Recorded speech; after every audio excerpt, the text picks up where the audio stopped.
నమస్కారం అండి. నేను మీ అడ్వకేట్ దాసరి వెంకటేశ్వర్లు.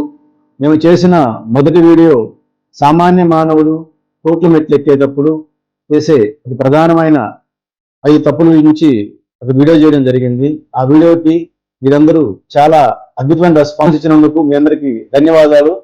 మీరు ఇలాగే ప్రతి వీడియోకి మీ అద్భుతమైన సపోర్ట్ మాకు కావాలి. ఈరోజు మనం చర్చించుకోబోయే 2 అంశాలు: digital currency, digital account. Digital currency అంటే డిజిటల్ గోల్డ్ కావచ్చు, డిజిటల్ సిల్వర్ కావచ్చు, అలాగే బిట్కాయిన్ లాంటివి.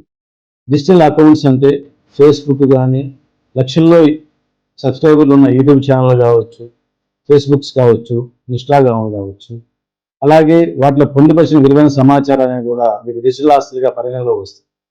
మామూలుగా సాధారణంగా ఒక వ్యక్తి చనిపోయే ముందు తదనంతరం తన ఆస్తులు, తను సంపాదించుకున్న బంగారం కావచ్చు, బ్యాంకులో ఉన్న డబ్బులు కావచ్చు, వాళ్ళ ప్రాపర్టీస్ కావచ్చు, తన తదనంతరం ఎవరికి చెందాలు అనేది ఒక బిల్లు రాస్తారు. ఒకవేళ రాయకపోతే హిందూ సక్సెషన్ యాక్ట్ ప్రకారం లేదా వారసత్వ చట్టాల ప్రకారం వారసులకి అది అందించడం జరుగుతుంది. ఈ రోజుల్లో ప్రతి ఒక్కరికి స్మార్ట్ ఫోన్ అనేది చేతిలో ఉంది. ఆ స్మార్ట్ ఫోన్ ఉన్న ప్రతి ఒక్కరికి బిట్కాయిన్స్ కానీ, యూట్యూబ్ ఛానల్స్ కానీ, లక్షల్లో సబ్స్క్రైబర్లు ఉన్న ఫేస్బుక్ లాంటివి, ఇన్స్టాగ్రామ్ లాంటివి ఉన్నాయి. ఒకవేళ ఆ వ్యక్తి హఠాత్తుగా చనిపోతే దాంట్లో ఉన్న విలువైన సమాచారాన్ని వాళ్ళ వారసులకి ఎలా చేరాలి, ఎలా చేరుతుంది, చట్టం ఏం చెప్తుంది అనే విషయాల గురించి ఈరోజు మనం తెలుసుకుందాం. మనం ఫోన్కుని గూగుల్ మరియు ఫేస్బుక్ అకౌంట్లు క్రియేట్ చేసుకునేటప్పుడు కింద టర్మ్స్ అండ్ కండిషన్ అనేది వస్తాయి. దానిలో ఏమున్నాయనే విషయం మనం చూసుకోకుండానే అగ్రి అనే బటన్ క్లిక్ చేస్తాం.